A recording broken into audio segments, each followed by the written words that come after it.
What are the importance of love and other feelings in your way of composing music? Well, I think love's kind of the same, but also a little different for everybody. And I think Stravinsky said it has to be a dynamic force, and what better force than love? So, yeah, I mean.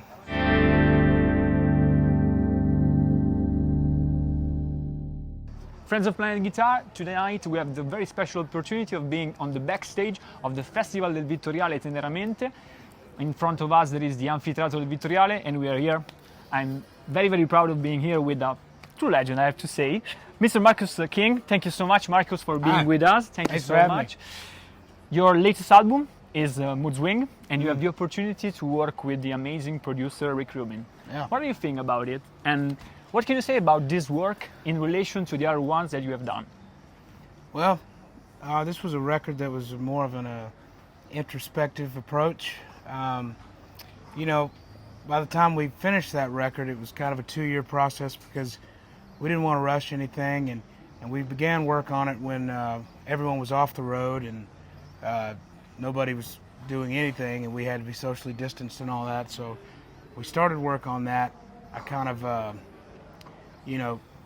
became more recluse and just did a lot of writing for 6 months, and that was kind of the pre-production process. Was just a classic Rick move. He was trying to really subconsciously and directly and indirectly, push me out of writing for the audience and more so to write for myself. So it was a very honest portrayal of how I was feeling at that time, and I think we captured something really beautiful together.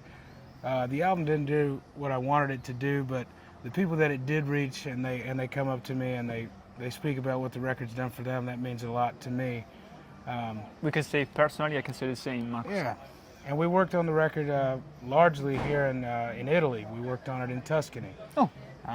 That's where we finished the majority of the record, was at Rick's place in Tuscany, and just a beautiful countryside and lovely food, and had my wife with me, and it was great.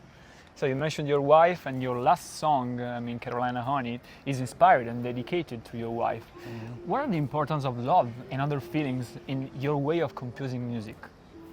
Well, I think love's kind of the same, but also a little different for everybody. And I think Stravinsky said it has to be a dynamic force, and what better force than love? So, yeah, I mean, I don't think it's very corny to write from that perspective. It's an honest one, and if you're going to write, you should be truthful, and you should, mean what you say. And, I love my wife very much, so she's an easy one to write about. Really great answer, Marcus. And so you also mentioned our beautiful country. This is the second dates of this leg in Italy. Yesterday you played in Pistoia, and in last October we were in Milan. We had a blast at your show. So what is your relation with our country? Well, we've always had a good time over here.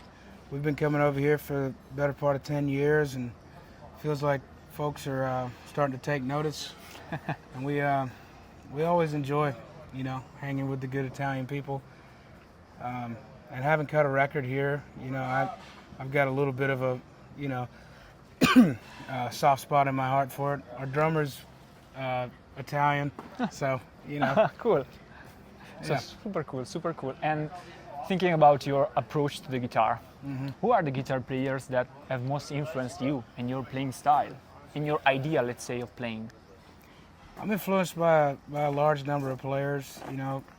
Ed King from Lynyrd Skynyrd was one of the early on. Him and Rosington and Collins. The early Lynyrd Skynyrd stuff I really kind of fawned over.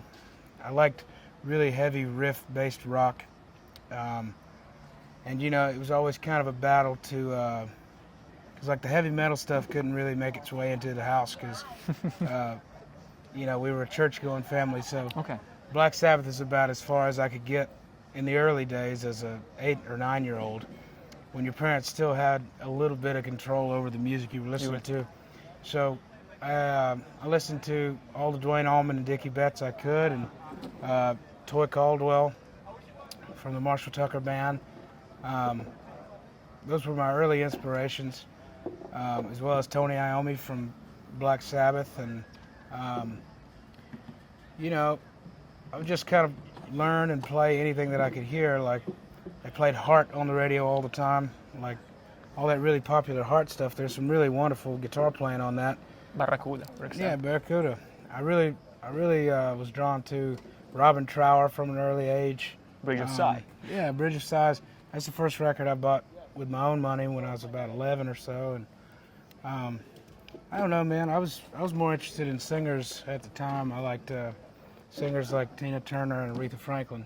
You're anticipating my next question, Yeah. because you are also a fantastic singer. Well, So I appreciate it. the most important singer for your influence are the soul-based one. Yeah, I'd say so. I mean, I love Ray Charles. Love Joe Cocker, but he loved Ray Charles, you know. So, I mean, the further back you go, you can just kind of dig real deep into the well, because Ray loved Count Basie, you know. There's a lot that you can dig into, man. I mean, I loved Aretha Franklin. I loved David Ruffin and Jimmy Ruffin, Bobby Womack and Sam Cooke. All great singers. You know, that has defined. Al Green. And I think I started singing at the age of 13, and I just kind of maintained that range. So the singers I was drawn to were more of the higher tenor range. So that's what I was kind of, you know, into. Fantastic, Marcus. And in your band, in your Marcus King band, you always played with Drew Smithers. So, two guitar players. How have you found your balance with Drew and playing with two different guitars? Well, Drew Smithers is a very he's an amazing player, and he's a very considerate player. He's always listening as much as he's speaking. So he's always saying what. He's not only considerate to me, but to everyone else on the stage, and to the overall, you know, point, which is to get the song across to the audience. So, as long as you're considerate to the song, you got a place, you know, on our bandstand, and everybody on the stage is really intuitive when it comes to making sure we're playing what needs to be played for the song. Mm-hmm. And there's moments where you can just cut up, and that's what we really like to do. So. We remember well from Milan, and we cannot wait for tonight. And speaking of guitar, I cannot mention your signature, let's say, guitar. Mm-hmm. And it's a family heirloom, so your 62 ES345. Mm-hmm. What you're feeling in playing this special guitar for you and your family? Well, it's, you know, a lot of people have heirlooms, and ours just happens to be this guitar.